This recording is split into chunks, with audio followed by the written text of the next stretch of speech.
Welcome, everyone, to another adventure into the solidness of. I am muted myself. Somebody's remuting me. Robert, stop. That was Welcome. me. Sorry. I noticed. Welcome to another adventure into unmuted reality. Into the power of now. Okay, now what? I was having some fun with the chat room just before everybody opened up. The flood of people were coming in. So irony, 6 months ago, I planned vacation time. Wow. 29th to the 13th. I was supposed to have off and go and explore the world. And then COVID-19 hit. And I have nowhere to go or nothing to do. I had to work because I had to rapidly change my business plan and all the things that I was planning and doing. And now I'm sitting here scratching my head going, what am I going to do with my vacation time? So I'm going to put it to the audience. First thing first, most everything in the United States is still closed. There are some parks that open. The majority of the national parks are closed. There might be some state parks that are closed. Ironically, something else that has happened during this time, my mother is having knee replacement surgery. So if I go, I can't come back and be around her because I will have been exposed to more to COVID, and they're very worried in her age group. She's 82 years old and at a point where they're very concerned with COVID-19. So I'm into this damned if you do, damned if you don't spot. So I'm going to ask all of you, where should I go? What should I do? Yes. All right, so we are going to be taking callers from everyone today. Grand Canyon's closed. I already checked. Yeah, like I could go to Las Vegas and stay in like any of the one big giant casino hotels for like $80 a night in their grand president's room because no one's there. But then again, on my risk of being exposed to all the shit over there is, plus the energy harvesting stuff that's there too. Robert, let's let everyone go ahead and raise their hand if they want to have a conversation with me today. We are open to anything and everyone. Just don't ask me about Jesus Christ or Jesus Christ Superstar, because today is not a Jesus day. So if you are a person that has done the homework in the last 3 weeks, which is the contract, swearing, revocation, invocation, or you're a person that did the homework from last week, or when I had Martina on the show, asking you to paraphrase a page that you're read from something else, and then re-paraphrase it out loud. I want you to call in and share us with your homework and tell us how the homework has helped you advance yourself. Now, there have been other homeworks from 4 weeks or 6 weeks ago. If you have something that you believe is really advantageous and like to share it with the audience, would also like for you to raise that hand. Go on to the participants button, click raise hand, and say, yes, I want to share my inspiration. Because right now we only see like a handful of people that are not chicken shit that are raising their hand. And if you are listening to us on Facebook, YouTube, Twitter, Twitch, Periscope, and want to become a part of the shows here on the Zoom room, because we only pick callers from the Zoom meeting room. You'll see all the information there on the screen of how to join the Zoom room. For those of you who are computer illiterate, grab your grandchild or Generation Zer or Gen Z or Xer that is around you that can help you type in https://zoom.us and the right meeting number when you are prompted on the screen. And for those technically illiterate that can't get past that screen, it's going to download a little software to your computer to make it easy so you can type in the chat. Don't be impatient. Just follow what it says on the screen and you'll make it into the promised land of the Zoom room. Yes, I'm having a little fun with my technically illiterate people. I love you all. You guys came from another generation, and it's not that hard. It's just technology. You figured out transistor radios when you were young and showed all those old fogies back then how to turn a knob. Ha! All right, Robert, let's spin up the wheel of collective callers and see who the universe picks to have a conversation with us. Okay, if there's background noise, I have a party going on behind me. Raleigh, you're unmuted with Andrew. Raleigh, are you there? I am here, Andrew. Hi, where are you calling from? I'm in Cornelia, Georgia. Cornelia, Georgia. Welcome to the show. How long you been listening for? Quite a few years. I mean, like 6 or 7. You're an old timer. I feel like it. So what do you want to talk about today? How to get rid of procrastination in terms of doing all this homework that you're talking about. Wait till tomorrow. That will increase your procrastination until you get angry enough with your procrastinating side that you do something. So what does procrastination mean to you as personal definition? Okay, so I'm trying to apply it to this circumstance of I took 11 days off, intentionally going camping out in the middle of the woods to go through all the revocations and just about everything you could find. Mm-hmm. And it never worked out. Did you even make it out of the house? No, I went, I got wet. It rained way too much. I had all the revocations on a tablet, mm-hmm. and it was going to get wet if I used it. So mm-hmm. I went through a lot of the, what are they called?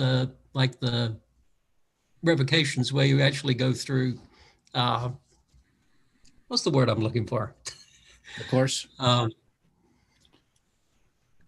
What was that? The course, the whole course.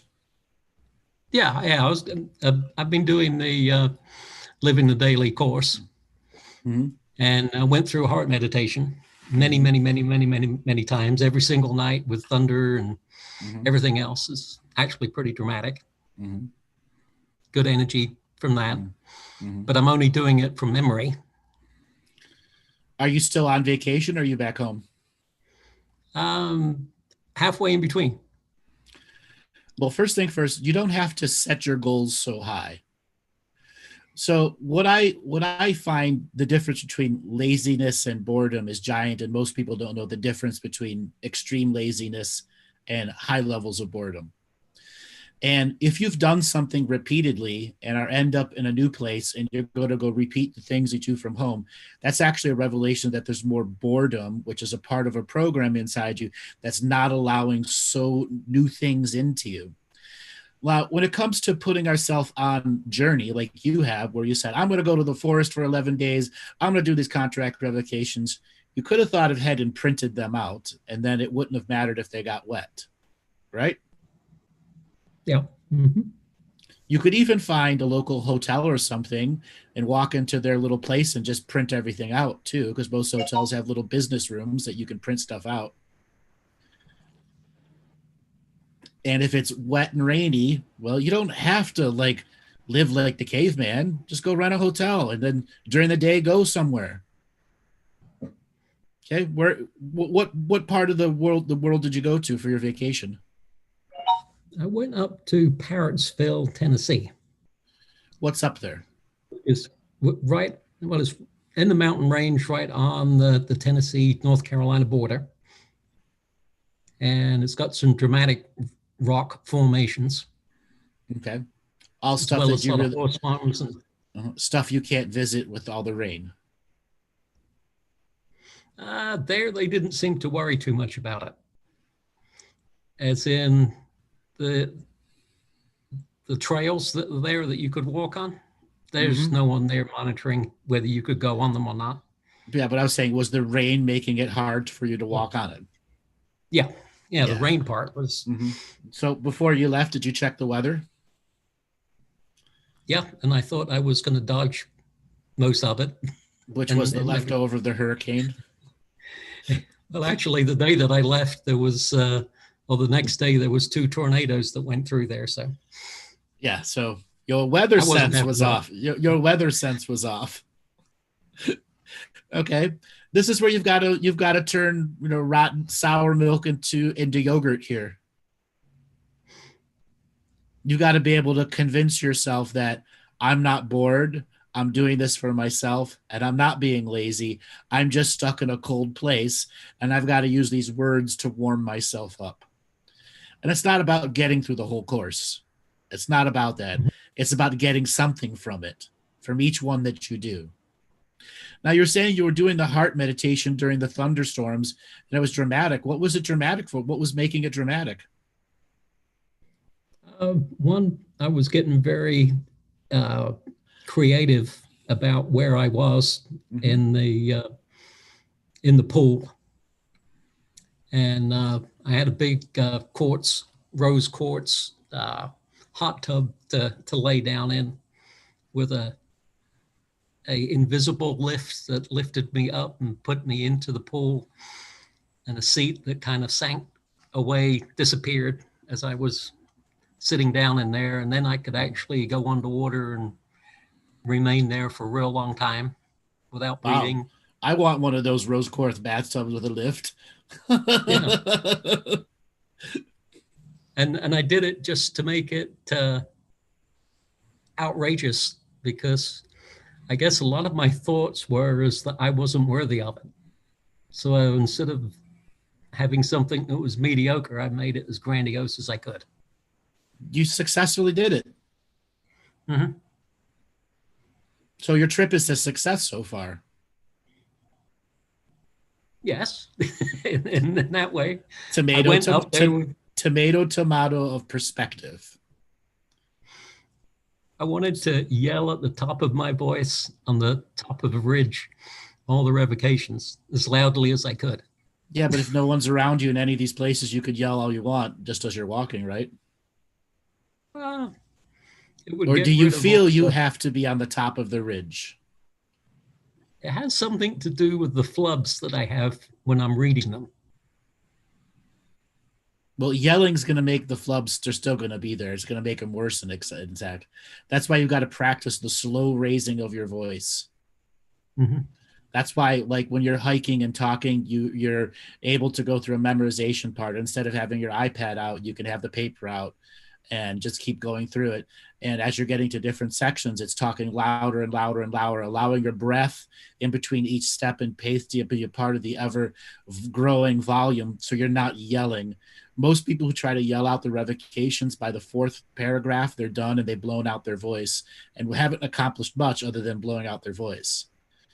You want to be able to increase the intensity and veracity of what you're saying, but you also need the actual frequency, vibration, and rhythm that's behind the raised volume and voice to be equally impressive into the reality around you.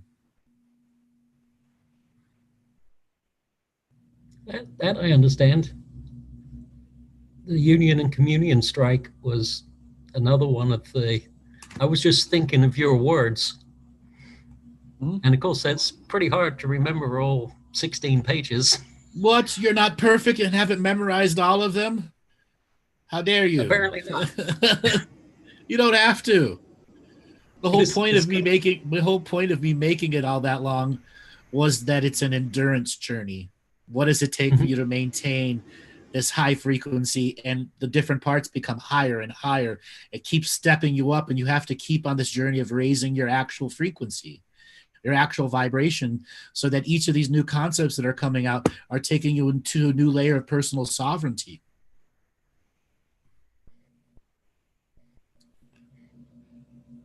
Well, now you got me thinking that I ought to turn around and head back out again. No, the other thing you could do is get a plastic bag and cover your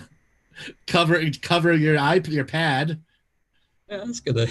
Okay, Zen Fu, Grandmaster of the MacGyver obvious. Okay. Mm-hmm.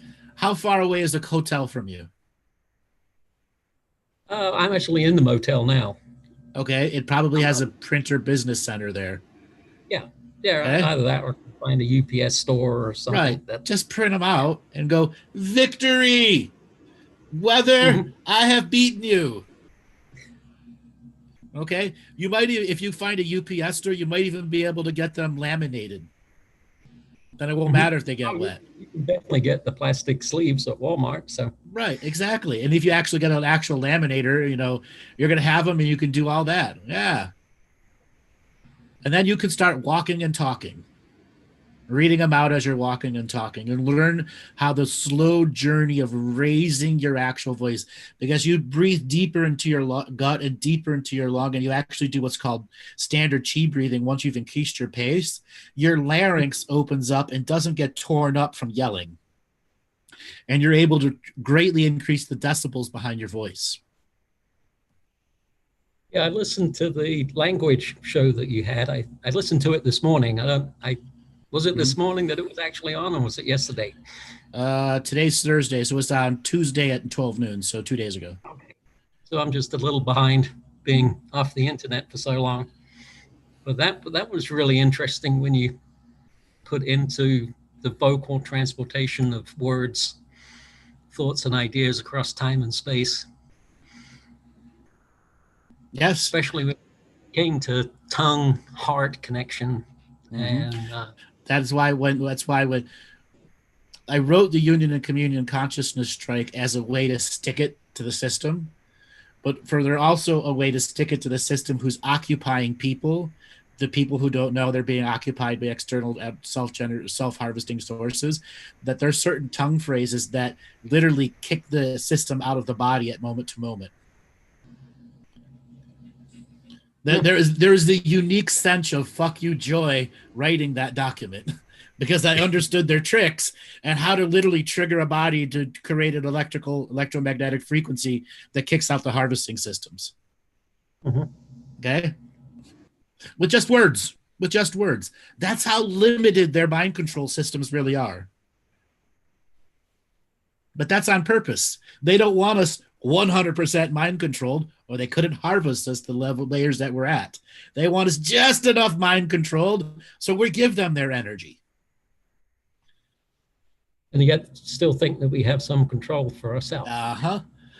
That's why when the tongue hits the roof of the mouth and the tips of the teeth and goes to different parts, as well as the larynx moving, there's a continuous electromagnetic wavelength frequency that when somebody understands the nature of language, no matter what language they speak, it's all the same frequency. A whole bunch of things could happen that can literally free the chakra system from the imprinted control. Which is why so many people have amazing experiences reading these revocations. And you know where that came from? Decades of studying acupuncture and acupressure points. And watching people talk. Yeah. Until I suddenly realized that there was a pattern that I could create in empowering words, that I could have an entire multidimensional layer of reality and strategy behind these empowering words that are meant to make those words even more empowering. And that's where my multidimensional thinking and strategizing, I focused it all, one giant avalanche into these set of words called the Union and Communion Collective Consciousness Strike. Yeah, it is very, very amazing. And I do sit there with my tongue on the roof of my mouth quite frequently in between sentences. Do you ever get a laughing energy out of it? No, I haven't. There was a lot of joy writing that one. Oh my. A lot of joy, because I was in full 100% insurgency, guerrilla psychic warfare against the system.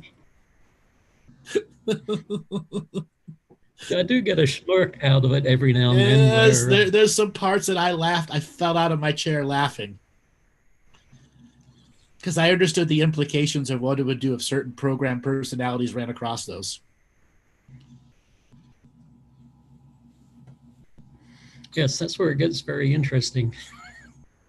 Yes, the power of comedy. The insurgent energetic comedy value of it. Makes one laugh, learn something, change perspective. So how long have you had the course for? This is about 7 weeks.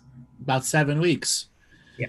What would you say you've learned from it here and there as you've been practicing it? probably the biggest thing that I got to in week 5, and I'm trying to think which section it was, maybe 4 or something like that. I had the cognition that I had to go back to the beginning, but not in a way that it told me that it was bad or anything like that. It was, I can do this. And I wasn't doing it with enough virility, enthusiasm. Good word. Or something. Good word, virility, enthusiastic effort. Yes. When you let go of it being a course and you understand it's a template for the rest of your life that you will grow on, it's an easier way to make it not a chore, and the virility and veracity of the learning journey just takes off. Well, maybe that's what I'm doing. Yes.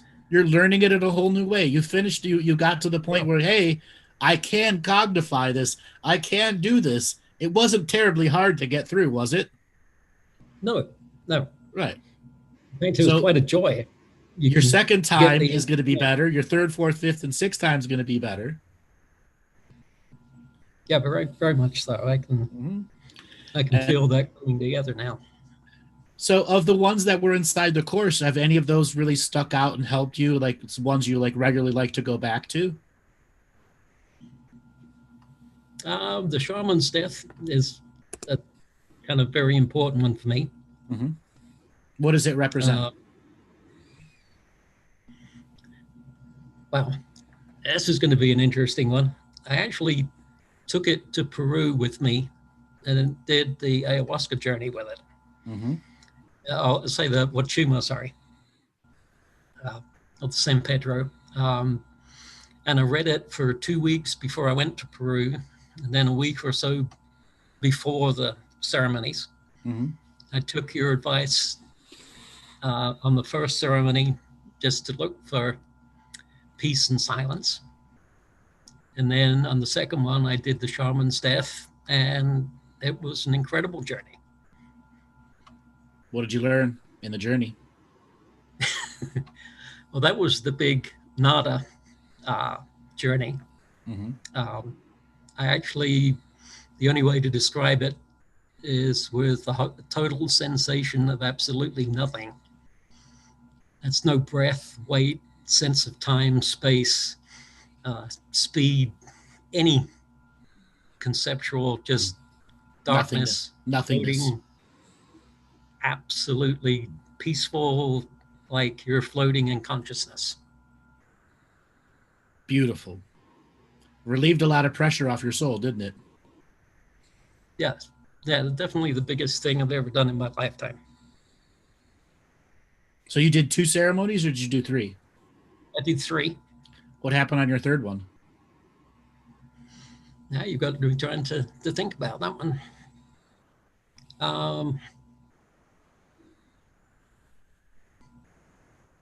I do have notes, journals of. It's okay. It's okay. If you can't remember right off the way, but because you're on your little mini journey now, you don't have medicine to aid you. But notice the medicine's never left you. As you're walking, you can recall your notes and your experiences from the journey on medicine, and literally bring it back to as if you were there.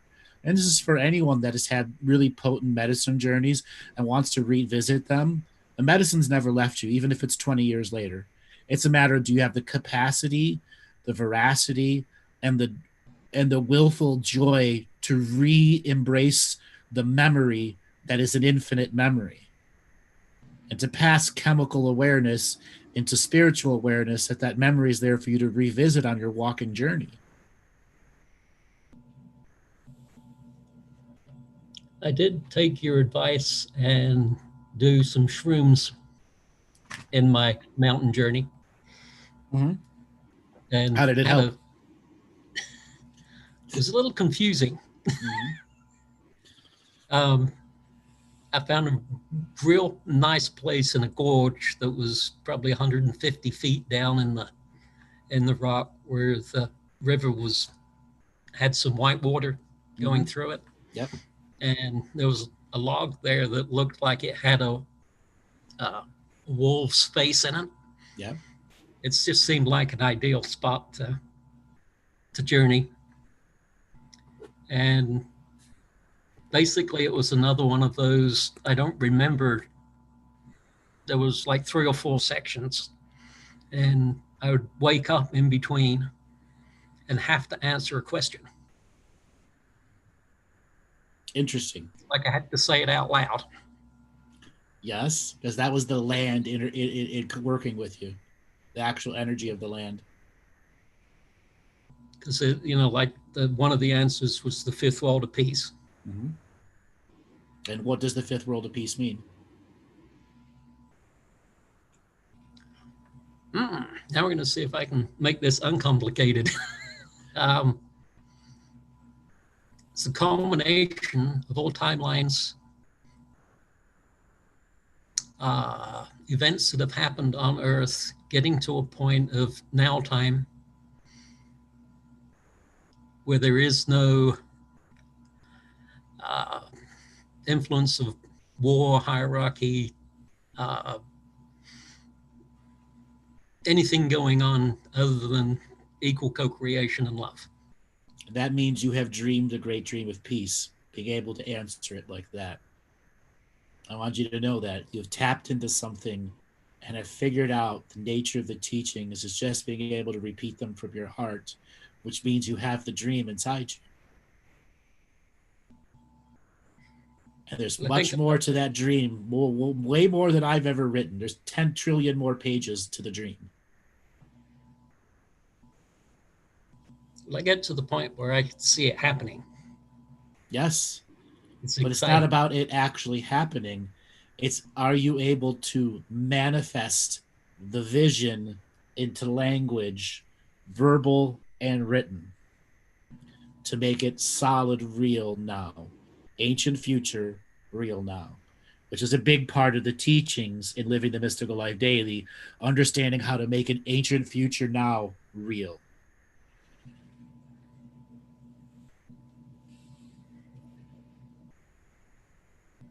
And you're doing it. You are doing it in that little medicine journey. You were doing it. Mm-hmm. Okay. What else came up in that journey? One of them was offered a crossover. Okay. And pretty common. For some odd reason, I started thinking about all the things that I would miss. Right. And I don't know if I denied it or. No, you just knew innately it wasn't right for you.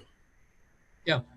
It's showing how sovereign your soul is to be on its path. Let me tell you something. I get offers to go up in ships all the time, but I don't know if I go, I'm not coming back. I got shit to do here.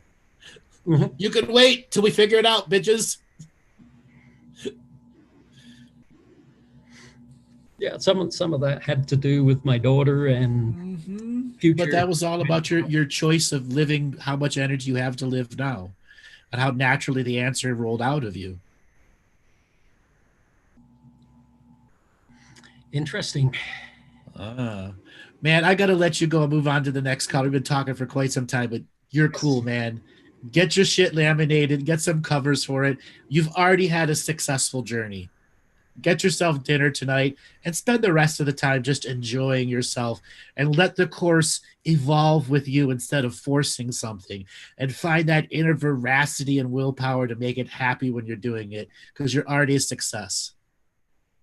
Thank you. And hopefully that's helpful to the other listeners. Yes, I know it is. You've been a good teacher for a lot of people. All right, brother, take it easy. Thank you. All right, Robert, let's spin up the wheel of callers and see who the universe presents to us next. All right, great call. Marcus Cornwall, you are on with Andrew. Marcus Cornwall, are you done? Are you there? Yeah, I'm here, Andrew. How are you doing? Good. Where are you calling from today? I'm calling from South Central BC. South Central BC. Welcome to the show. What do you want to talk about today? Oh man, where do I begin? Well, I've been listening to you for quite a while, and I used to get really, really intense synchronicity when I first started listening to you. Yeah. And I don't know. I'm going to get into sort of a deep subject here. Okay. I like deep subjects. Good, man. I was diagnosed with ADHD and was prescribed Dexedrine, which is an amphetamine. I know what it is. Yeah, and I started using it a lot, and it worked really good for a while. But then I started to abuse it, and when I started to abuse it is sort of when I got introduced to your videos, and I would take it and have really everything you said was like a message to me when I would take it. And anyway, I used it a lot for quite a while, and I got pretty sick. And eventually the messages started. I don't know if you know you. I remember hearing you once say that 95% or 99% of entities are self-created. Yep. So I don't know if I created 98 to 99% of all entities are external entities are actually self-created internal ones. Yeah, so I had this entity come to me, and it introduced itself, or like I don't know, it appeared before me, and I resisted it, and I felt like it was using the drugs to try to control me, and I kept getting messages to kill myself or that's an external suicide demon that's abusing an internal demon in you. Okay, and it was telling me to like have sex with a lot of people too, and I couldn't, and I didn't do any of that stuff. I got really reclused and got even more sick, and I was diagnosed with schizoaffective disorder. And I don't know, like I wanted to ask you a couple things. So while I was doing speed too, I did methamphetamine for a while before that, and there was like this entity that would speak through. How long were you doing methamphetamine for? I did it on and off, mixed with my prescription amphetamines for about 3 years. So it puts you in a situation where your dream world had already been completely invaded and taken over by the entities, which again gave them free access to run your programs like a puppet, like a puppeteer. That's how you were run. Man. Yeah. Oh man! The Dexedrine is what enforced the strings. Yeah. Okay. I've been clean for almost 3 years now, so or 2.5 years or so. But there was like this entity that would talk through the other people that were high, and it would send these messages that I couldn't interpret right at the time, but in retrospect, it would tell me things like it would give me these huge messages, and it would even speak through people that were sober, which really tripped me out. I thought it was a collective consciousness. That was your psychic skills turning on and overlaying a moment. Two realities were going on in once, but because you were on methamphetamine and Dexedrine, you were actually experiencing the duality as the singularity, which is very common in methamphetamine abuse. You don't know the difference between the two layers of reality anymore. Yeah, I wasn't aware of it at the time, but in retrospect, like whatever was haunting me there, it can still haunt me. I feel it as like this grinding sensation, and it gives me panic attacks. That's actually the grinding of your teeth that is echoing through your soul. You didn't realize it when you're on methamphetamine. You heavily grind your teeth, which is a representation of the destruction of your dream world. Oh, wow.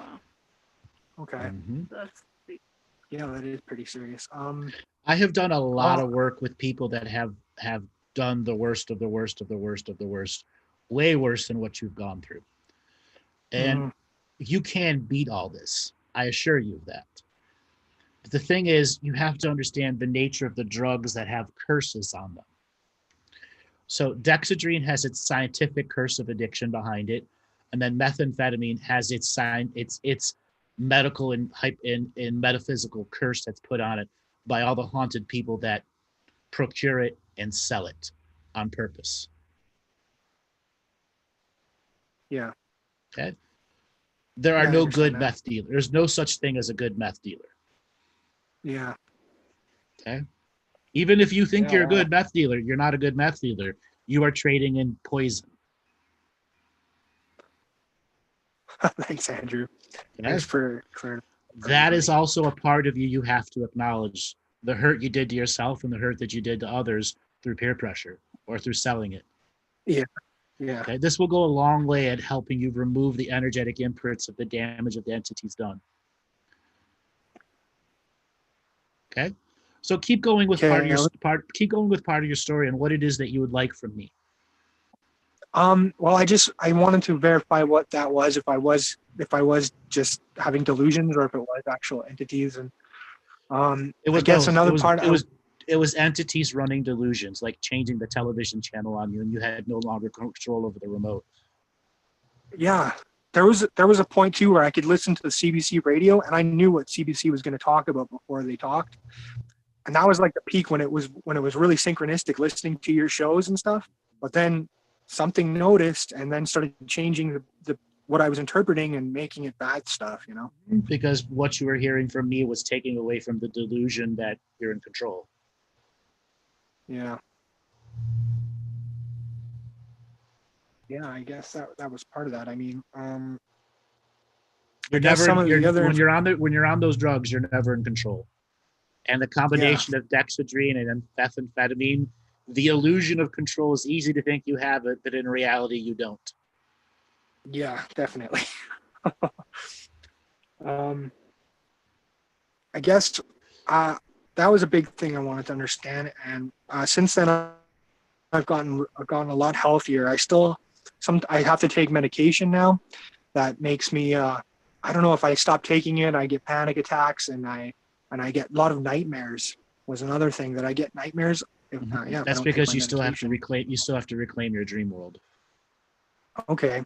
All right. Well, I remember maybe 3.5 years ago, before I met my current partner, I was taking really high doses of dexedrine still, and I was recluse by myself, and I was doing the contract revocations, and they helped me. Like, I felt like they gave me that control power, that control sense, where I was really empowering them. I felt like, and since I did those, I did those powerful contract revocations, and I wrote my own, and then I felt like something really powerful something even more powerful than that, maybe suicide demon or something, was talking to me. And I don't know, but anyway, I didn't go down that path. I met this girl, and she saved my life basically. But I feel like there's all this synchronicity of like 5D energy, and like my dream coming true, and I literally have like everything that I ever wanted now is here. It's really challenging, mind you, but I have all of that, and I don't know. I didn't know what I wanted to say. I just wanted to share that. But I guess I wanted to understand what my soul family is, and what, if you had any insight on how do I reclaim some of that back still? You're a long ways from being able to do that. Okay. Your journey now is reclaiming your dreaming space. Well, ritual and ceremony and personal spiritual hygiene, while you're not on dexedrine and methamphetamine, you have to relearn how to do the practice. The practice for you has been corrupted by the drugs. Now you have to learn to uncorrupt the practice and get natural mystical information from doing the practice. Okay? Okay. So you're going to have to figure out the journey of ritual and ceremony to purge your dream spaces. Okay? Just 1 second here. I'm going to do a healing on you. I think that will help a lot of people. Just 1 second here. Are you on a phone or are you on a computer? I'm on my phone. All right. Just 1 second here. Okay. Robert, are you there? I am here. 1 second. I'm going to paste up a document here.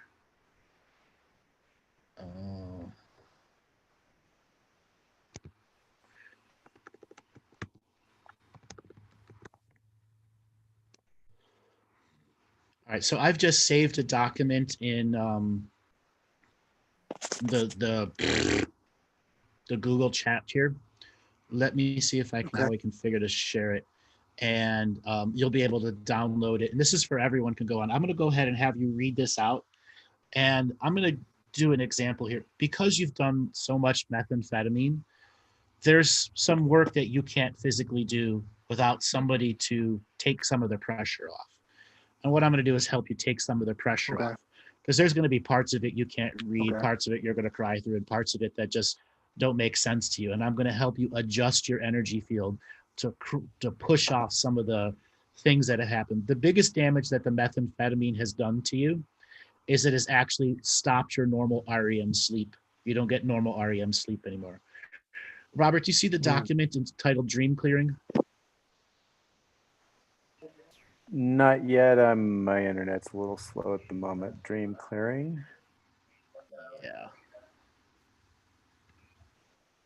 Yeah. You shared it in Google Drive. Yes. Oh, I haven't shared it to the team yet. Hold on.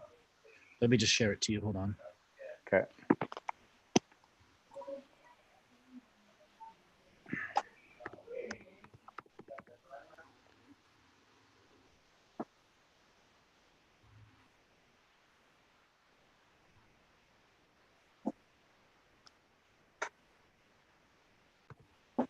Okay.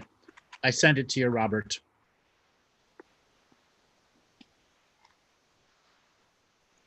Okay. And this is going to help There you. we go. So, all right. So everyone that's here right now, he's going to go ahead and he's going to be reading this out loud. And for everyone that's going to be listening, you can do it also. Just hit mute. You're actually, most of you are already muted. And I'm going to be doing the energetic work on him and everyone else simultaneously here. Yes, I can do this. And each and every one of you can do this too. Now, for those that are listening later, Robert will post a link inside the show description in which you can go and download this. This is the Advanced Dream World Clearing from the Living the Mystical Life Daily online course. And this is one of those when you learn at the peak. Now, I like to give out stuff, not just because I want you to buy the course. I want this guy to be healed. I want everyone to be healed. And if you guys want to go and pick up the course has been there waiting in the thing, as well as all the other free material I put out. So everyone look inside the chat room. You'll see a link that Robert has put up. Can you go ahead and download the doc guide? Yeah, I'm working on it. Okay.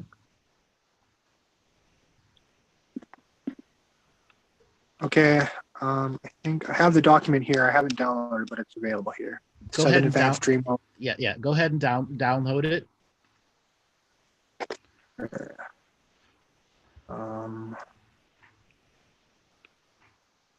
Don't know how to download it. Oh, I can share it and export it.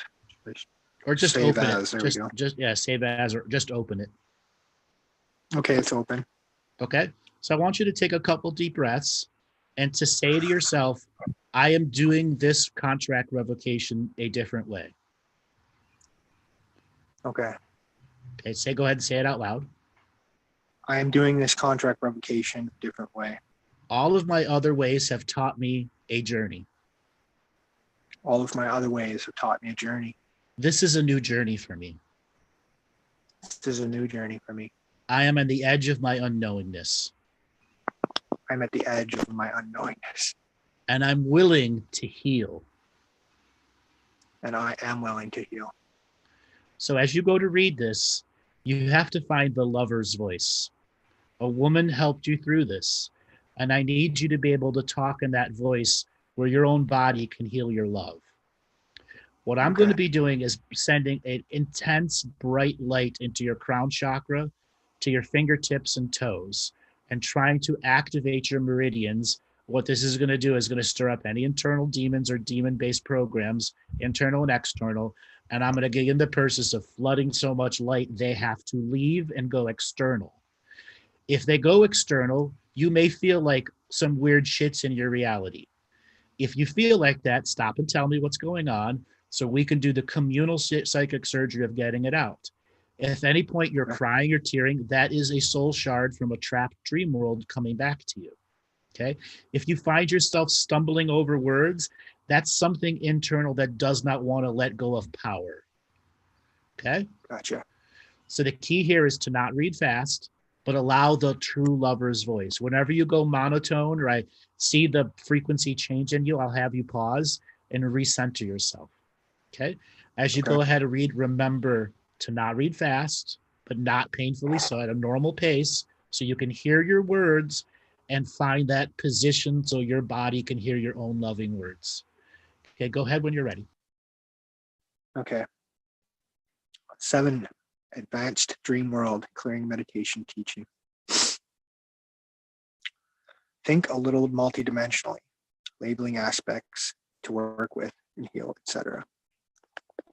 I am heart muscle, where your dream world, as this I am presence began, your angel and your astral realms. I am aware, protected. Shared ancestral realm dreams. 7 previous generations of dreams. 7 future generations, descendants, dream worlds. Another, I am dream heart. Your I am dream stream. Vacant spaces of dream. Cutting cords with dreamtime beings no longer of service. Advanced dream world clearing meditation teaching. This meditation and teaching will require a more advanced form of imagery. And when I say advanced, it will require you to think a little more multidimensionally. I ask you to go back to different states of knowingness and allow them to be a part of yourself once again, to interconnect with all the I am being that you are. In the previous meditations, you learned about the I am heart muscle. That actual piece that began when you were a fetus in the mother's womb, when the first sets of cells that were dividing created the first rings of information that became the heart. That is where your dream world, as this I am presence, began. And we're going to go through a process now that allows you to identify some of these common dream worlds that you had in your first 10 years and allow you to clear them out, to reconnect to them so you have more access, more fluid, and more capabilities within your current I am dream world that is connected to your I am heart now. I take a pause right there. Yeah. What are you feeling? Anxiety and tension in my chest. I want you to say out loud, I let go of this anxiety and tension. I let go of this anxiety and tension. For it is the past selves limiting me. I'm sorry? For it is the past selves that are limiting me. For it is the past selves that are limiting me. I am the present self now. I am the present self now. And go ahead and read now, where you left off. So I want you to imagine and create within your own mind the vision of the sperm and the egg coming together, creating the first cells that create the I am heart now. That is you, and that is also where your dream world began. The I am, at that moment in time, when only have a few minutes every few hours to be awake, and the rest of the time connected to the central nervous system of the mother through the umbilical cord. I want you to feel now connected to your mother's umbilical cord, your belly button, and just feel this image of connected to the fetus and womb. Okay. Does it feel foreign to you? Does it feel natural? Somewhere in between. Okay. As you're continuing this loving words, allow the image of a fetus inside your brain. And that your loving words are going to grow this imagery of just a fetus, your fetus being inside your physical brain right now. Okay, go ahead and finish reading and just hold that fetus energy image in your brain. It's how you began. Go ahead. So the majority of the time, the fetus was in dream still. And this is what you want to reconnect to, the dream world of the fetus in the mother's womb. You want to reconnect to the angel beings that are guiding you through the womb and into your future. You want to connect to the 7 future generations of your incarnation, knowing that this I am presence is a long stream of many other I am presences who are the many generations before you. These are your angel and your astral realms. This is where the greatest source of information can come to you. I want you to clear out those dream worlds where the older versions of ourself ignored them, and and created frustrations in our young selves. Clear out the first 10 years of those astral dreams, all of those other world dreams where you weren't, I am aware, protected, or whatever was going on there. You are bringing spring cleaning energy. You are bringing power washing energy. You are bringing the golden sunlight of all your life to those energy realms. You are repairing them, renewing them, and removing entities that do not belong there. Repairing any traumatic effects from any entities that may have done any harm in any way, shape, or form to the innocent I am you at the moment in the dream world. Allow all of those natural angel beings to return to the natural place in your dream world. Those angels are regenerated and rejuvenated with the source incarnate now, protecting all of your frequency. The next dream world is your shared ancestral realm dreams. The 7 past generations of you are what is teaching this I am presence, the lessons the higher soul needs to learn. Therefore, it is the imprint and the agenda when the soul entered the fetus to look at the 7 previous generations of dreams and allow that to be a part of its co-creation process of new spiritual contracts and new spiritual agreements. We're now going to clear out all 7 past generations of all your last 7 I am dream worlds that were connected to another I am dream heart, now in their version of time. All right, pause. This right is there. a form Take of a pause right there. Okay. Take a pause. I want you to see all of those dream worlds shutting down. Just like you're turning off the channel on or Xing out a screen in a computer. No longer funding them in any way, shape, or form. All those places that when you were a young child, those first 10 years of dreams are all shut down. All the entities are kicked out.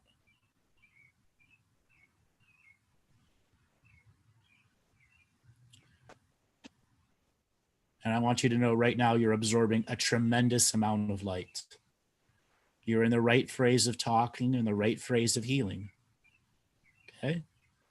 You got to just allow your heart to open up a little bit more. And that fetus that's been in your brain, just let it come into your heart now. So you're maintaining the image of a fetus inside your heart. As you continue to read, just hold that image of a fetus inside your heart. Go ahead. This is a form of expressing ancestral unity by not allowing those previous frequencies to dominate you in the now. You are coming into dominion with your future generations and your past generations, for it is this I am heart now who deals with ancestral energy in a spiritual court of equity, where there is no form of justice or judgment, only remedy and resolve in exchange to zero balance, so all beings are constantly growing. Here is where we change all the previous generations of dream worlds into our positive, new understanding of what we are doing in the now. We transform all of those old dream worlds to amplify this I am heart now dream world, interconnected with all other frequencies of future dreams, and interconnected in non-competition. Any dream world from the 7 previous generations or the 7 future generations that is not in communion and union and non-competition with this I am presence now is no longer allowed in this sacred heart space, in this sacred dream space, for the entire length of my existence of this I am heart now. It is your inter-co-creative choice to emanate this to all aspects of what the heart is. The central nervous system that has its roots like a tree and branches that spread high in the sky like a tree. Branches going in every direction and roots going in every other direction. The central focus of the golden energy of the nervous system, interconnected into all dream worlds, clearing out with the golden frequency of the galactic central sun, the universal central sun, and the love of this earth mother, creating and co-creating layers and fabric of dreams, so we may nurture ourselves within our golden dream world. Reconnect to this heart, I am dream space, to all frequencies of Earth Mother in communion and union with a natural process of graduating souls to the next level of experience. The next process is to understand we've had a shared family life. Many of us grew up in different family structures. When you generally sleep in a house with a person, you're sharing their dream world after a few days. Some share dream worlds right away. But in the family scenario, you are always sharing dream world when we are under the roof in the same space.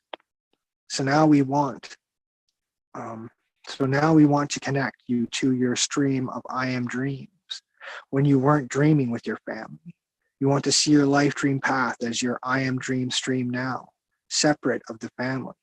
If you have issue with your shared family dream, there are other techniques that you can use to amplify this process.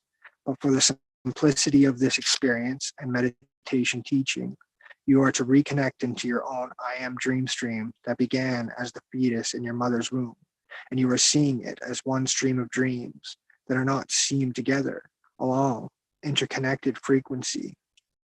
And you are seeing it as one stream of dreams that are not seamed together along interconnected frequency that has created this dream world of I am now. By allowing yourself to see the singularity that is you as a stream of dream light, you can reconnect to it, to the singularity of your I am dream world, and expand your knowingness a millionfold. Understanding why you do this practice regularly will teach you about shared family dreams.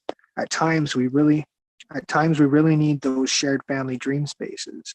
They protect us and they teach us. And at other times they can harm us, hinder us, or make us very relaxed in a situation where we shouldn't be. We must allow ourselves to come into the greater understanding of knowingness of why we must see our single stream of dream as this I am now, creating potential in the ever-growing future. It will be your choice. The next process here is to identify all vacant spaces of dreams that were created and no longer used. We all have them. For example, when we are becoming teenagers and are in puberty and sexual energy comes to us and we want to have that pleasuring before we go to sleep, or whatever cyclical pattern was created during the process of dreaming. You must begin to actively disconnect from those dream sources that were created and no longer used. For there is where things can squat into your reality, because you no longer pay attention to that piece of property you created that was your own source. Speaking through the heart muscle, that is the I am now, in union and communion with its dream space. All dream worlds that are vacant of my I am presence are now being recycled, repaired, renewed, refreshed. Any beings that are existing there that are no longer of service to me return to their natural world, and all portals are sealed. Any of these dream worlds that have traps or beings within it designed to lure me into battle, those dream worlds are instantly uncreated and sent back to the galactic and universal central sun for recycling. All angelic beings that were trapped in these void frequencies are returned to the galactic and universal central sun so that they can be recreated by Source itself as angelic divine beings in the mighty co-creative moment of the now. You must be very aware of your vacant dream spaces. You must allow yourself to think, as this meditation continues, into your own self-teaching. How many dream spaces have I left vacant? How many can you think of in the next few minutes? 5, 10, 15? There are about probably thousands and thousands that have been created. This will be the next level of challenge to this advanced dream world clearing meditation teaching. What can you summon from the depths of your own mind and the depths of your own dream that need to be cleared out? Was there a nightmare that you had when you were a child? Was there a day terror you had when you were an adult? Was there something that went on that needs to be cleared? Do you have the inner strength and fortitude connected to your heart space? Do you have the inner quality that it takes to self-heal and self-nurture? For at this moment is when you declare the next layer of clearing that you want in your dream world. See you in the dream world. Oh. What were you feeling as you read that? I would wave into a relaxation that felt very clear, and then it would come back up to this tension, and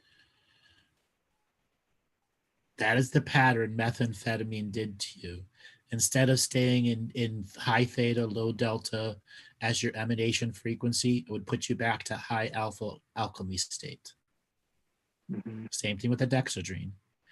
This is what you're going to do by slowing your pace down and allowing dual forms of imagery, like holding the fetus in your brain and then holding the fetus in your heart as an imagery when you're reading. You can reprogram all the damage from the drugs. Okay. So, yeah, and an example would be doing this. And when you get to the point where you're clearing out all the dream worlds and you're making that declaration, you have to realize that the drugs themselves put you into a living dream, a chemically induced living dream, because you would go several days without sleep. Yeah, sometimes. Yeah. Quite a few, more than you admit. Okay? Yeah. More than you know. That's the nature of what the drugs do. Even though you think you're asleep, but you're not actually asleep. Yeah. Okay. Okay. After a while, you're going to want to add a few pages to this document. Yeah, I get the feeling. I understand what it's doing there, I think. Okay. And the imagery to hold is not difficult. After a while of reading it and rereading it, the imagery of the fetus in the womb, it is meant. You can combine this with the advanced heart meditation because they're very similar in the way their concepts are grown. Okay. And those are available advanced heart meditations. Like, just look that up. It should be on that, or just have asked Jen. Can you post where the advanced heart meditation is? She's our tech person in the background. Okay. Or just email the website and then we'll send you a copy off to it. Sure. Okay. Thanks, Andrew. All right, brother. Powerful healing for you. Powerful healing. Yeah, and it's my gift to you to go out there and heal some more. You have the power to self-heal and self-nurture. And you have the power to see yourself in your dream world again. Yeah. All right, brother. Okay, take man, it easy and have a great day. You too, Andrew. Bye for now. All right, man. All right, Robert. After all of that, we've got a whole bunch of hands that are raised. Let's spin up the wheel of universal callers and see who is next. Right, that was great. Bianca Cobain, you're next with Andrew. Bianca, are you there? I am. Hi, where are you calling from? I'm calling from Bray, Wicklow in Ireland. Ah, welcome to the show. What did you think of what the gentleman just read out, the Advanced Dream World Clearing? It was very moving, particularly because I am a premature. I was in a incubator for a month. So this idea of the fetus and bring it from the brain into the heart, because I worked a lot on my issues. And there's all this, this sense of, I always have this sense of, the premature, that part of me that never got that love. Mm-hmm. So it was very touching for me. So what did you want to talk with me about today? I just really enjoyed the prayers. I mean, I'm new to all this, and I did my cursing prayers, and I really have enjoyed it. Just to be free to curse, really, and to speak it out loud. It's been very powerful. I'm all about empowering everyone in every way that I can find a way to empower you. Yeah. No, it's been fantastic. Yeah. And today I feel particularly very grateful because it's been a beautiful day and I found a kind of wild beach. And I always felt like growing up, I always felt like I came from the ocean. Like I could always breathe under the water. Mm-hmm. And today was quite nice to just ask, to be received by the water and just, be part of it, because it's very seldom you get like a warm weather and the waters are warm enough to swim in Ireland and stay in the water. So I'm surprised I got picked. And I'm just very grateful. Thank you. You're welcome. Is there anything you actually want to ask me, or did you just want to say thank you? Well, I wanted to ask you about the premature thing. What happens? Like, I was born and I was a month in an incubator, and I keep trying to work through that issue of codependency and always trying to it's sort of like, the sense of, I don't know how to even put it, a sense of. I've got an answer for you. But the first you have to understand my view of the fetus in the womb is vastly different than any of the other teachers and presenters out there. Okay. When a fetus is born early, it means that it had a very limited opportunity or something else would have taken its place. It's very common up to the last minute that a soul inside a baby will switch with another soul inside another baby to confuse the system. The system is trying to get us to not be born in our normal soul family. Our rules and laws and courts determine soul family immigration and migration. These are called sacred geometry linguistics. Example, there are plenty of children that were come from Mexico but born in America and have no citizenship. That keeps them in a downward state. Now, when a fetus is born early, that means that there was some very aggressive negative forces that did not want it to be born. And you had to literally be born early and go through all the traumas of being born early, or the soul would have never had its moment in space-time to be born. Okay. And a lot of times people become premature babies so that the system can't do a full prediction of what the soul and the DNA lineage is doing. Okay. When you were born, how old are you now? I'm 55. The world was vastly different 55 years ago. Okay? Yeah. When you were born into that lineage, they didn't get the damage you could do if you were to reach anywhere near your highest potential.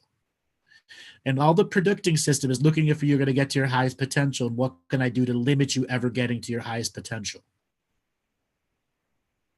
Okay. What have you done in your life that you're proud of? Oh, many things. But many things. I actually live my life very different from my family. Being a black sheep, I think, is actually a good thing. Travel. I've been involved with healing and just being involved with a lot of connections. I mean, I'm actually from the Caribbean, Puerto Rico, but my family is mixed, and came to Ireland, so got involved with a lot of just opening my mind to druids and all that kind of thing. Because you were a preemie, the local negative ancestral spirits in Puerto Rico, which are vast, did not put you in a situation where the abuse that was heaped upon you prevented you from moving and experiencing the druids as the native being that you are today. Okay. Yeah. Being born preemie was an advantage to you. It also allowed you to rewrite some of your spiritual contracts on the fly. Yeah. Okay. Yeah. Because you didn't finish your normal time. I'm going to make another statement. If this were a much more normal world, births would last about 22 months. Think of that.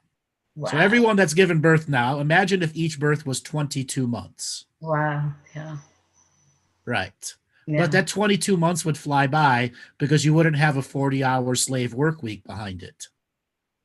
Right. Okay. Different world. Yeah. Different timeline. Yeah.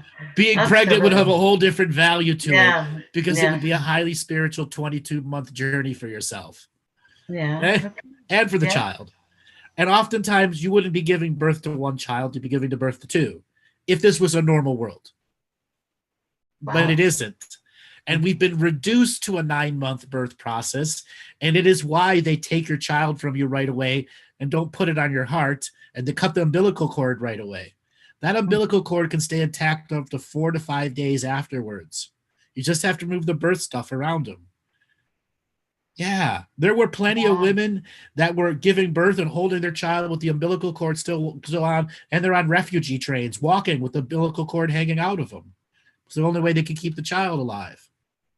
Wow. But it's a unique psychic heart bond. It is. Yeah. Okay? Yeah. Okay. Now, the other thing is being a preemie, it's had its negative health effects on you, and you know it, but nothing you couldn't overcome. No, not at all. I was stronger. I was quite strong quite soon, you know, like Right. strong 'Cause you enough to do my own thing and move away from my family and do my own. Thus, why you were born a preemie, to get the strength early on to shed off the soul family that's not going to be as powerful as you want to be this lifetime. Okay, that's a new take on this. Thank you. You know, I will absorb that. Thank you for that. You're welcome. All right, darling. Thanks a lot for calling. I got to move on. We've got a whole bunch of callers that are already in. Yeah. Thank you so much. All right, Robert, let's spin up that wheel of callers and see who is next. Galaxy. Galaxy, are you there? Are you in the universe of the callers? Going once. Hello, are you there? Yes. I can barely hear you. You got to come closer to the phone. Hi. Sorry. Does that work okay? No, your sounds like you're underwater and 9 feet away from the microphone. Shoot. So sorry. I don't know how to fix this. Are you on a phone or are you on a computer? A phone. Can you put a headset in? I'm talking to this. Yeah, I think I'll try Yeah, put a headset on. a headset. Hey, do you have any earphones I could use? See here. Sorry. It's okay. Relax. Don't worry. No one's going to take your place. I just don't want to inconvenience anybody. Take the pressure off. Relax. Hey, sorry. Is that better? No, it doesn't actually sound like you've included the headphones. Robert, I hear music in the background. That's intentional. Okay. How about one more thing? There, much better. Oh Lord, we can hear you now. Hi. So sorry. Is that okay? Oh my God, it's so much better now. Yes. Sorry, that took so long. So great. What did you think of the dream world clearing that was just done? That was, I guess, really impressive. That you said you could, heal everybody kind of at the same time. Mm-hmm. It's our birthright and legacy.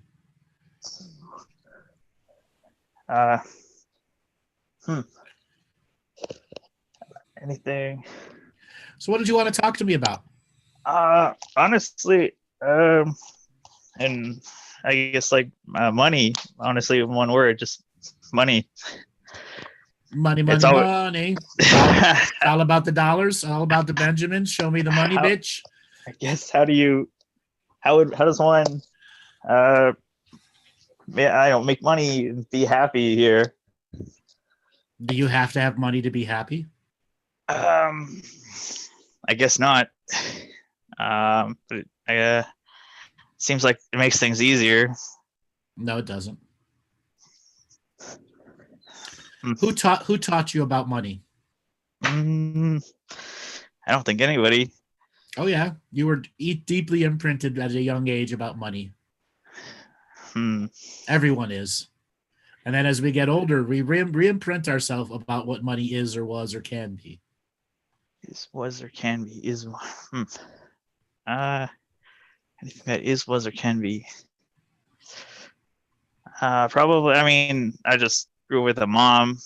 That was about it. And just going. I mean, pretty much probably just my mother, and then school. Just the high, the normal public schools. Did gangster rap teach you about money? No, I don't think so. I'm sure I've watched. I've listened to my fair share growing up, but I don't think it has influenced you. Interesting. The first thing you learn about spirituality is materialism. It is the greatest limiting factor of all human beings right now. One can be dirt poor and have a very rich and material world still within them. One can also be on the concept, I'm always in lack and therefore can never do anything. Money never makes it easier. It just gives you more choices on how you can fuck up. Oh, I see. Okay. Choice options. I've always been a big fan of just having options. I guess it's really important to me, I guess. Okay. What do you want to do with it? Just get myself in a good place, and then try to help others with it, I guess. Do you have any plans that you've been thinking about? What is actually helping others look like?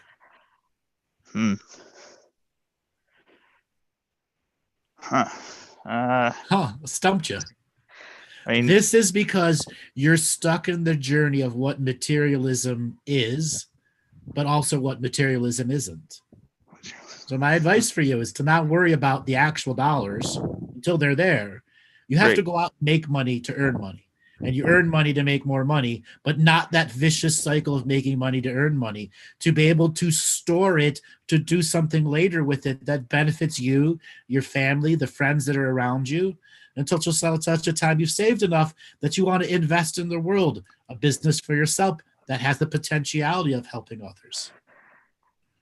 Now you're into the dharmic understanding of money, that we must preserve ourselves and ourselves must thrive. We cannot live like hermits with no money and expect the world to come and give us service and give service to the world. I mean, how do you, I guess, be happy with that? Or, I mean, like a job that doesn't feel like a job. I have a job that doesn't feel like a job, but it's a job. Right. What is your perfect job that isn't a job that you'd love to do the rest of your life?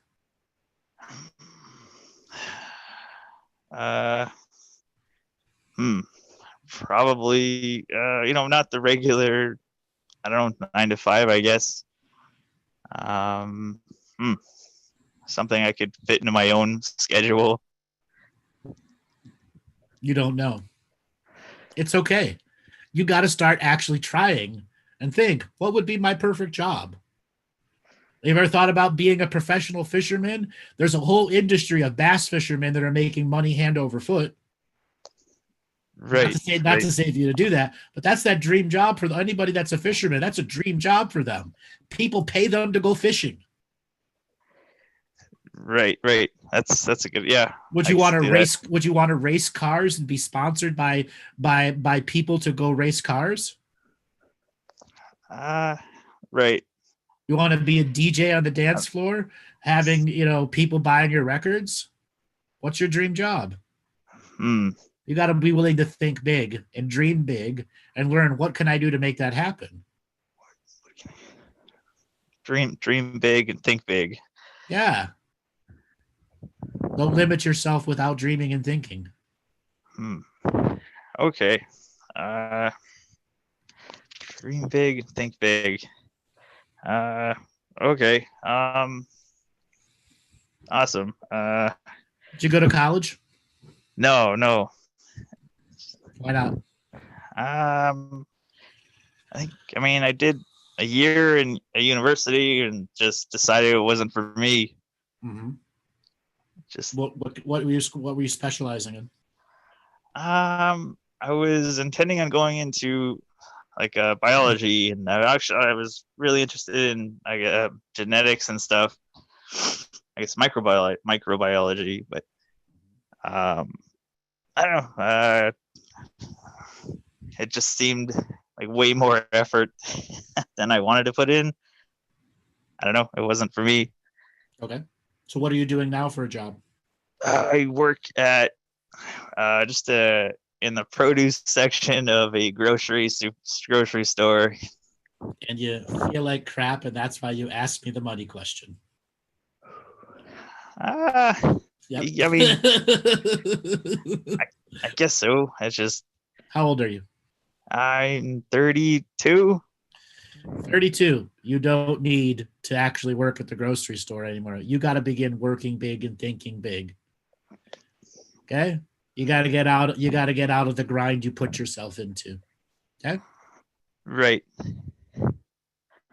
I could see that. I mean, I guess I've got like with how do you do that with people you have people relying on you and stuff? Very carefully.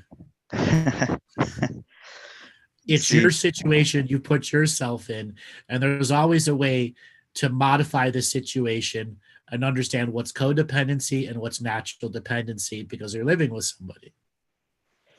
Is it a codependent relationship that you can't get out of? I mean, I would say so.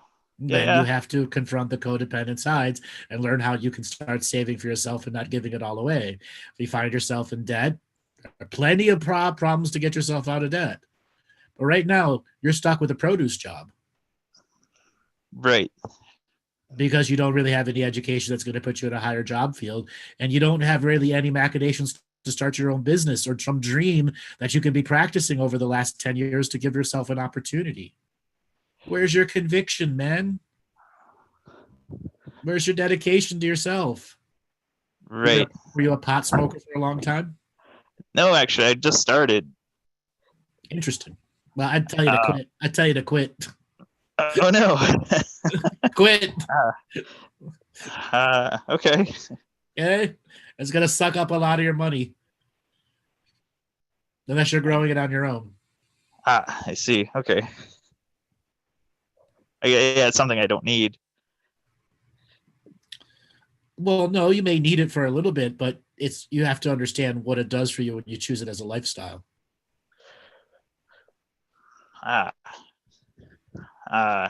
Because you don't think big and you don't dream big and you just started smoking pot, it's not going to help you dream big or think big. It's just going to take the pressure off of you.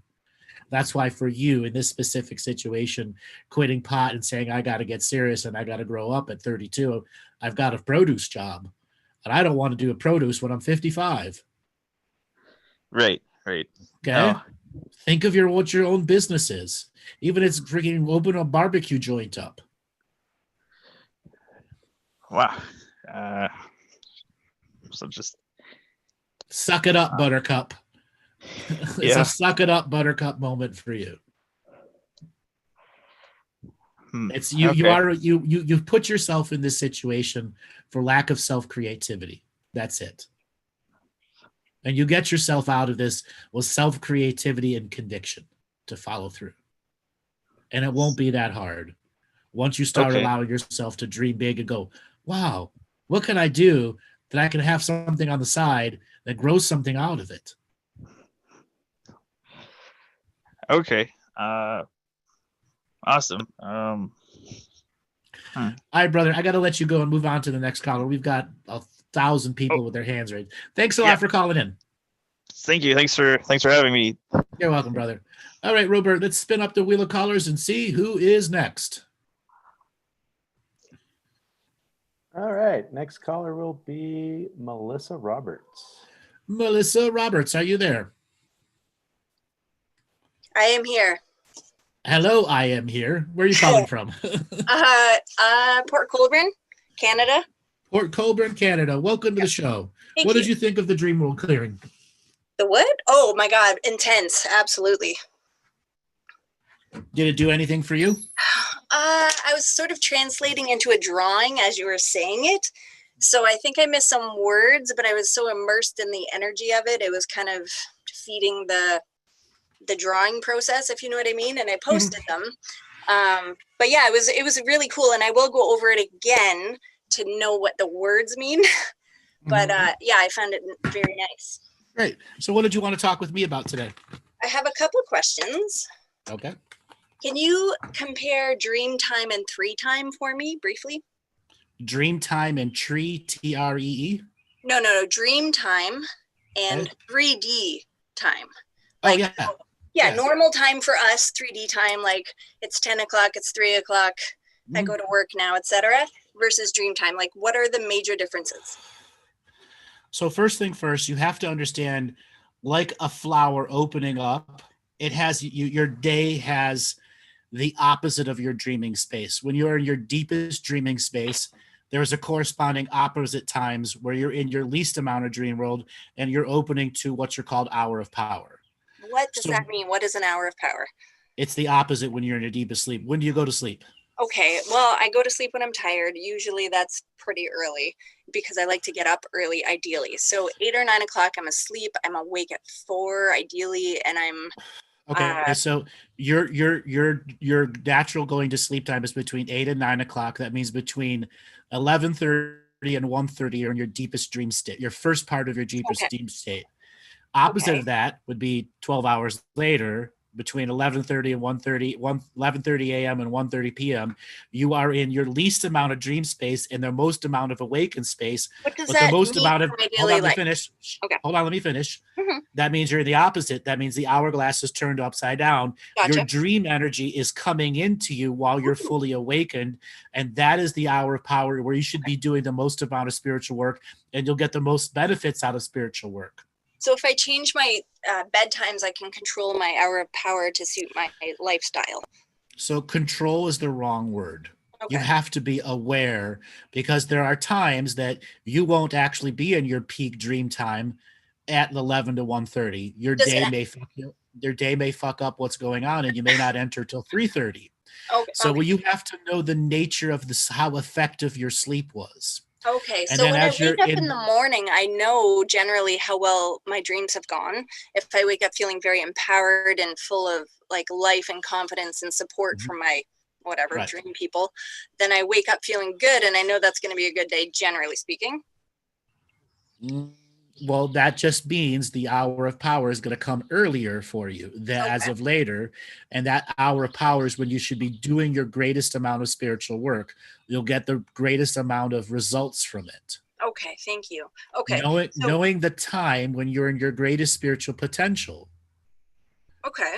Well, I mean, the concept of spiritual potential is novel in and of itself relative to how I've been taught about life. Mm-hmm. Mm-hmm. Okay. So thank you for sharing that. Now there's another thing about our power to understand. It is where we're choosing to open up like a flower. Okay. There is a process within it where all of our chakras begin to open up one inside another that all dovetail into a master flower that's being opened. And generally when it opens, you only have a span of about 12 to 19 minutes of it staying open before it naturally closes again. This is why we do our best meditative practices around that, so we can learn to have that flower stay open for longer periods of time. This is the greatest amount of flushing energy of bringing light inside the body and self-light production that we can do that can push away entities and stop harvesting on us. In a way that's better than paying your electricity bill. Yes. Okay. Yeah. Anything else you would like to say about dream time versus 3D time? So there are times where you can be fully in a dream world and fully awake simultaneously. Okay. And learning to tell the difference between the duality that's showing you a singularity. Can you point out some clues? How do we know when we're in? So have you ever been in a work scenario where you've got 8 hours to work to get done and you get it done in 3? Sure. That's an example of doing that. That's an example. Other examples? What are other examples? Let's say you're going to go run a 3K journey, and normally it takes you an hour to do 3K, whatever it is, and you're done in 12 minutes. Okay. 15 minutes. You've worked at a much faster synaptic work pace. This is interesting. I really want to talk about time with you, but we are talking about time, but time seems like a really relative concept, but I think that's a destabilizing concept for most people. Like if you remove time from the equation, their psyches will probably become uncomfortable. No, to say you the could learn least. to operate at a natural Earth time. Right now, Of course, however, we're trained a different way. no, not really. Every time is a social agreement. First thing first. I know, but okay, no, you can't just say no, not really, because most people have to be in a place at a certain time. It's not. I know plenty of people that time doesn't apply to them. You say be here in an hour and they come a day later. Hey man, I've lived both ways, and I'm telling you, some people feel trapped in the way of time. Right, because they're toxified with what time is, was, or will be for them. Absolutely. So this is why I appreciate this dream time versus 3-time thing. It toxically affects their perceptions of what time is, was, or will be. My God, of course. Absolutely. Once you achieve the process of entering no time, meaning time has no relevance to your awareness factor, and learn to grow that within you, you learn that no time is a natural form of time for you. It's the way we should be living, not under Roman numeral dictation. Of course. It does feel a lot better. It feels healthier. You feel more sane and healthy, etc. It's the natural form of living, like a normal lunar calendar. I know, but people who have jobs where they need to be places at times, that it's fine to be expected at a place where you want to be, but most people have jobs where they're expected to be at a place when they don't want to be there, and that fucks with that no time vibe, I think. It does, until you learn to overcome it and you understand that duality is still a singularity, and that whatever's asking you to be in time in the moment is just asking you to be present so you don't let your programs run. Absolutely. That is why the schedule of the world is set up this way, so that your programs are running your day-to-day actions instead of the I am. I love that. Thank you. Okay. Can you expand a little bit, just for a beginner, on sacred versus recreational? Okay. What does it take for you to make a sacred moment? A bit of peace. Okay. So nothing yelling at me, needing, pulling, nothing pulling at me, on my attention, etc. Yeah. Yeah, that's, the major one. When you decide to make a moment sacred, there are a set of intrinsic rules one must create, which is what you just described. And as you learn to make more and more sacred moments, you create more and more intrinsic rules so you can't be distracted from it. Okay. When one is doing recreational, the intrinsic rules don't apply. Okay. When one chooses to do sacred work, recreation must be separate, and we end the sacred moment and we allow ourselves to go into recreation. But then there's sacred recreation, where we're allowing the innocent inner child out in a sacred, protected moment so the innocent inner child can experience the joy of recreation. Right. Okay. That's resonating with me for sure. Because for me, a lot of times when I allow myself exit from my responsibilities, it feels recreational, even though I think, I suspect it's not healthy to think that. Like, you can't think that every moment you step out of responsibility that you're wasting time. It has to be a sacred space where you're allowing yourself to be who you are and not like the slave that you are. So one of your intrinsic rules is you're entering the no time frequency and not allow the toxicness of time to affect you. Absolutely. So that means during that journey, you just have to expand your intrinsic rules of what sacred energy means. Yeah. What making a moment sacred means. For me, that means carving out time so that I can be that. I call that schedule magic. Yes, absolutely. Thank you. Very nice. And everyone has the birthright and legacy of schedule magic. Anyone can do it. It just requires effort. Yes, absolutely. It requires a bit of discipline and a bit of commitment and understanding what you're getting out of doing that versus what you're losing out of doing that. Or you're not losing anything and you're gaining a moment of peace. I agree, but it's so strange because it's funny. You can hear someone say that 1,000 different ways, but somehow you hear someone say it the right way and then it just clicks and you're like, oh, obviously. Thank you. And that is a resonant truth inside you that's asking you to explore that resonant truth even more on your own. Absolutely. And honestly, since I've begun to listen to your material, the resonant truths have gone, it's very beautiful. It's a really it couches me in a field that makes it easy for me to learn more so quickly, and I appreciate it so much. Cool. What are some of the things that you've learned so far? Well, I did the homework that you assigned on Tuesday this morning, and I read a chapter of a book on community leadership that I had neglected for probably close to a decade. I pick up the book and I read the introduction, with resistance, mind you. But I do the assignment. I read it out loud. I read it in a way that I wouldn't want to bore someone if they were listening, right? Mm-hmm. Which is why we record it. And then I paraphrased it and then recorded that as well. And it was really such an interesting experience. And it's the first time I've done this homework, but of course I've been through university and I've done all kinds of cognitive work.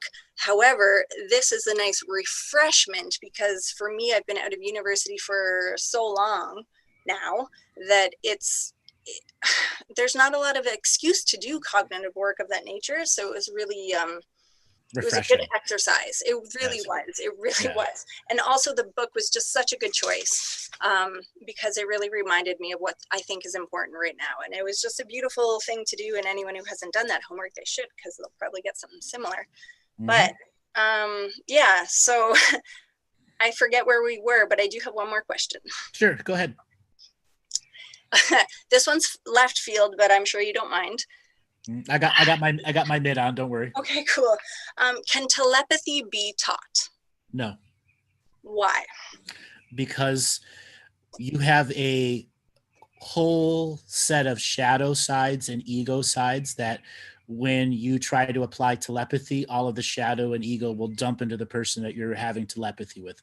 Okay, telepathy. Wait. When you say who do you mean? No. No. You have to define that term. Who is you? You as the individual. Me? Yes. Like me, Melissa, not you. Everyone is you. Okay, I get that.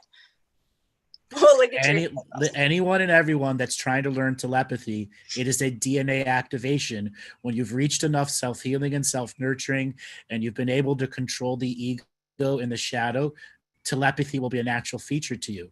Until such a time, it is a weapon that can be used against you. Oh, shit. Okay, indirectly taught? Just to go back to the first point, I'd like to address the second. You have clairvoyance, clairaudience, which can be misinterpreted as telepathy. Okay, no, that's fair. Boy. Okay, hold on. I'm just going to look at these comments. Okay, go on about this, please. Because I'm sure a lot of people understand that the functions of the mind as one progresses on the spiritual path complicate themselves. They can, yes. We're faced with new tasks that we're not trained for. So how do we deal with that? I.e. telepathy. I'm going to tell you, don't bother with telepathy. It's a DNA activation. When you've done enough self-healing and self-nurturing, you actually change your DNA and you're able to use it. Telepathy is one of those things that you have to be at the super high advanced levels to activate. There are other forms that can imitate it or are similar to it that we can have early access and advancement to, but it is not full telepathy is what you're saying. Now, when a person finds themselves in the position that you were just saying, you have to learn how to make yourself go to the level of your unknowingness and be willing to travel into that field of unknowingness with a brave heart and an open mind to make the unknown known. There is a lot of fear in that area. And that is a inner work one can do. Why should you have the fear of the unknown? Yeah, exactly. Okay. That's why going to the edge of your unknowingness can be clairaudience, clairsentience, and clairvoyance. What are we listening to? If we're a clairaudient, what are we hearing? You don't know because you don't have control over it. No, but you apparently know, so you tell me. I'm not using clairvoyance, clairaudience, or clairsentience. What are you using? The allness of I am, is, was, or ever will be. I'm tuned into my field of knowingness. I don't need a single form of concept to use. I'm in the field of awareness, and in the field of awareness, there's no limitation to my perceptions. My limitation is only the language I'm translating it to. Okay, so when and everyone can reach that state. Okay, yeah, I believe that obviously because we're literally all part of the same thing, which is everything. So you're the same as me in a way, except you vibrate differently than I do. You have a different pattern, therefore you have different abilities. Because my journey into self-healing and self-nurturing and self-practice has given me a form of retained high frequency that doesn't put me in a situation where I have to lower my frequency to explain something. I explain something at a high frequency and the person can absorb it over days, weeks, months, or years. Absolutely. I feel that. Without it overwhelming them. That is because I've understood the full nature of equal co-creation, non-competition, non-hierarchical order. I emanate this energy as the entirety of my being. It's my purpose to express to everyone equal co-creation, non-competition, non-hierarchical order is the nature of the awakening. This is the sacred neutral. Yes. And the many different layers within sacred neutrality. The many different layers of sacred neutrality. What are the top 3 layers of that? Not allowing anything to stick to you for future argument. That's the first one. Okay. You are in sacred neutrality when nothing sticks to you, no matter how hard the projections are. I get you. The second one is maintaining sacred neutrality for a few days or weeks at a time. Okay. So learning the endurance of not allowing anything to get to you. Sure. And then the third part is being able to speak a sacred neutral thing, even when all the projections are coming at you and trying to lead you off track. To not engage and do battle with people who only want to engage and do battle. This is easier without kids, I'm sure. That's just a no, joke. It's a joke, everybody. It's fine. I know. Kids are meant to put you into the challenge of charge and polarity. Sacred neutrality is really about understanding how not to store charge and polarity, but to use it for your alchemical advantage in the moment. Wait, say that one again. Transmuting whatever negative frequencies are sent at you and transmuting them back into a neutral frequency that goes back at them that neutralizes them. And this is only possible, I think. I love your sacred neutrality idea because it is so, it just solves all the problems. It's about allowing everything to exist and understanding it has to be a co-creation. Yep. Absolutely. Cool. My kid is literally yelling at me. So okay. It's okay. Allowing everyone to their own journey. Yes. I'm just trying to scan some of these comments about telepathy. See, I don't know. I had an experience at a point where I experienced incredible deep love. And then here's my child. You know what? I'm going to give the floor. I'll check in again with you some other time. Okay. Great call. Thank you. All right. Thank you for calling in. Absolutely. Okay. Cheers. All right. Bye-bye. Goodbye. All right, Robert. You know that energy of a child coming in well. All right, Robert. Let's spin up the wheel of callers and see who's next. Okay, next person will be Haiti Gilliams. Haiti, are you there? Haiti, going once, going twice, going 3 times. You are not there. Robert. Hey, LaToya Watson. Hello. Oh, she made it. Hello, Haiti. How you doing? Doing well. How are you? Yeah, great. Where are you calling from? Listen, right now I'm in Texas. Well, welcome to the show. Thank you. I'm excited, and I was listening to the last caller, and as you're like hello, and my kid is screaming because he got stung by a bee. Do you need to go take care of him? No, he's with daddy. He's fine. It's all fine. It's not the first time. He's a tough kid. Got stung by a bee. That's really funny. Listen, I know, right? Kids are kids for a blink of an eye. Yes. Okay? So what do you want to talk to me about? Oh my goodness. Well, thanks. Thank you. Okay, so let me regroup right here. Burning question in my head, and I hope this helps and others. Colic. Why our children are being born colicky? Why? Something is going on in their dream space. Because it's I can't explain it. It's everything and it's nothing. So dream space. Tell me more about that.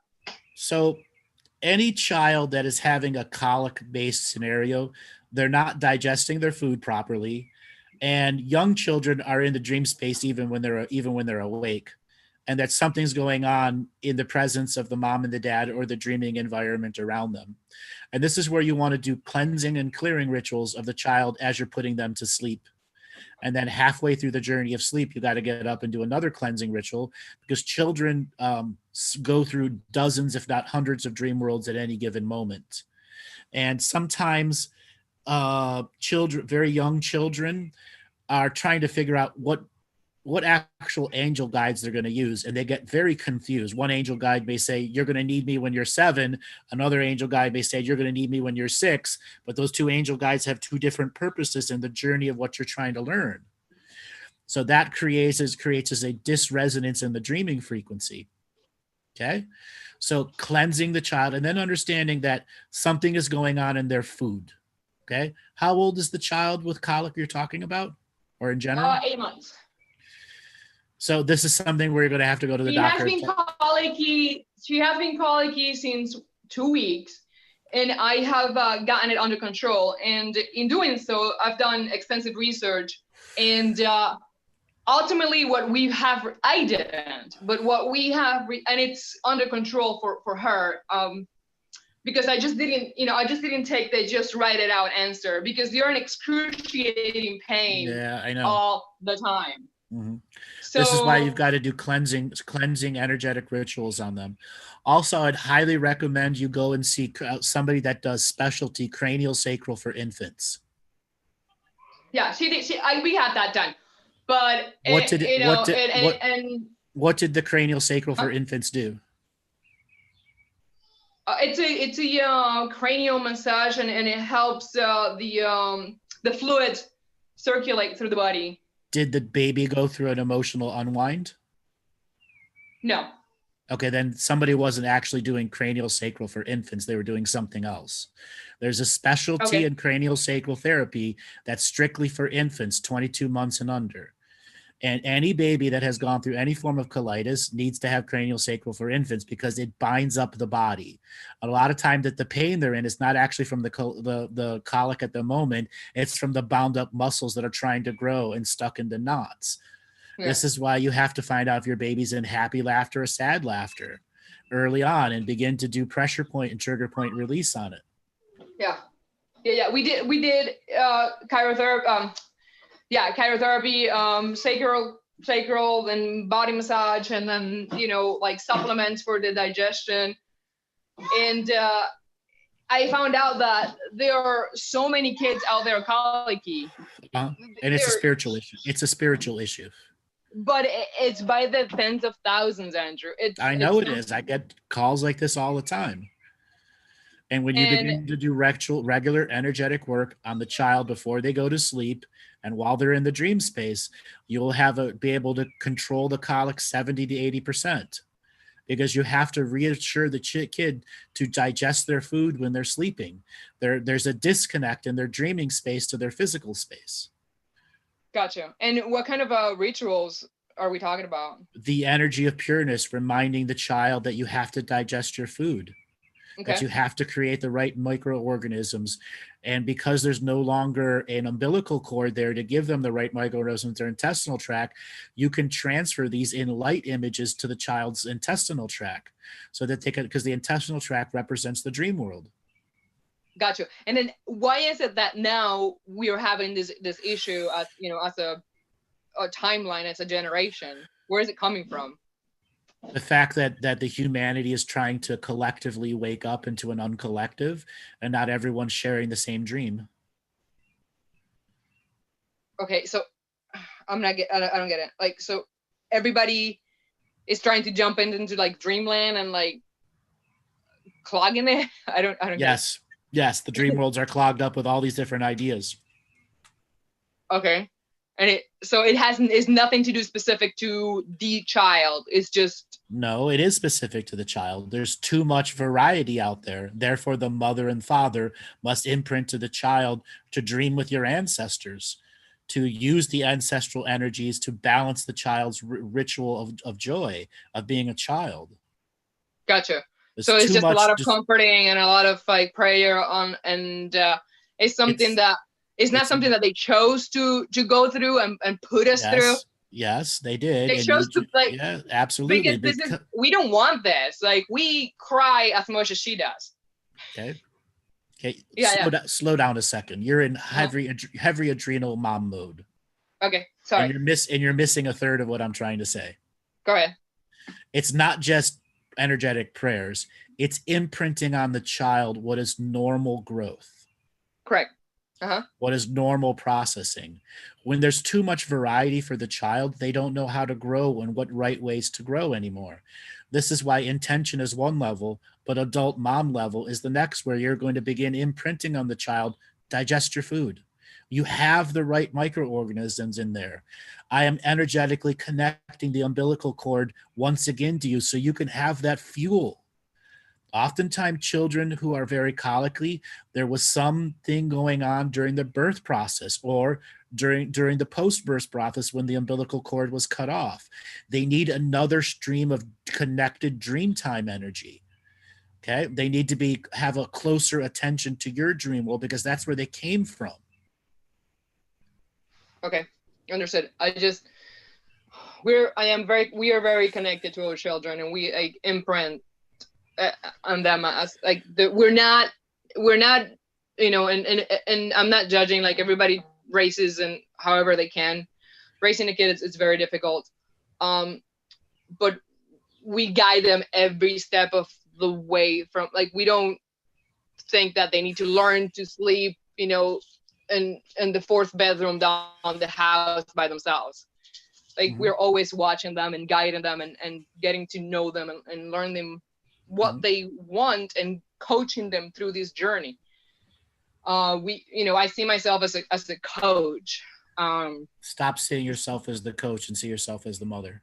The mother, but I am not going to impose my wants and my needs. This is their journey. So yeah, but they're babies, darling. They're babies. Just what you're meant to do. Correct. But even as babies, as you interact with babies every day, they have their personality. And yes, I am their mother, and assertiveness is very difficult, but you know, I do really well at it. Anyways, but the point is, yes, lots of guidance and lots of nurturing and nurturing and love, and imprinting on them. Love. Like we love, you know, like we. I understand that, but the child is needing a unique form of love when they're in colic, which is a protected, ritually protected dream space that is imprinting on them. Digest your food when you're sleeping. Okay. Gotcha. If you find that laser focus of I'm doing a regular ritual of healing on my child just before they go to sleep, and 2 hours after they sleep, they will sleep longer and begin to digest their food. Okay. Gotcha. She's a lot better, and I'm doing a lot of herbal medicines and cleansing, and she's not in pain. But if I didn't do that, she would be crying all day long, in pain, in excruciating pain. Yep. And the masses have just resorted to just write it out. Yes, because the doctors don't want you to know the truth. Gotcha. Yeah, but that's do they know it? Doesn't matter if they know it or not. Gotcha. Yeah. Before you cut me off, I saw somebody jumping in and asking about, on the same topic, night terrors. Where are the night terrors for kids coming from? An unprotected dream space. The same. Yep. Basically. Yep. So the same rituals with the kids and comforting and love. Well, you have to also imprint them to not venture into other places and defend other people. A lot of babies are super spiritual warriors and love to get in fights because they're not realizing they're in a small little body anymore, and they end up getting attacked. You know what? This makes more sense for my baby than anything else, because she is feisty. Got to tell her stop fighting, and you actually tell the baby stop fighting in the dream world. Put the swords down. That's it. Yeah. For now, you have to. Yeah, that's it. This makes a lot more sense. Okay. Because I am your protector. Yeah, got you. This makes a lot more sense. Andrew, thank you so much. You're so welcome. Thanks a lot for calling in. All right. All right, Robert, we're going to call it an end of the show today, everyone. We will be back this coming Tuesday for another adventure into reality. All right, everyone. Thanks a lot for calling in, and we'll catch you this coming Tuesday.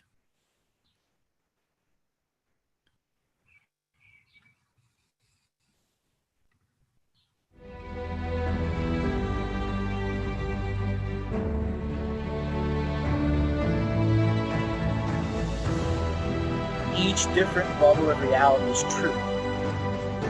A galactic historian is a person that looks at all the lines of dramatic karma. Nudge, nudge. It's the Holy Grail. Improvise. mysterious counter psychic intelligence. Why is DNA star cluster so important? Because we do manifest our reality. We do create our reality.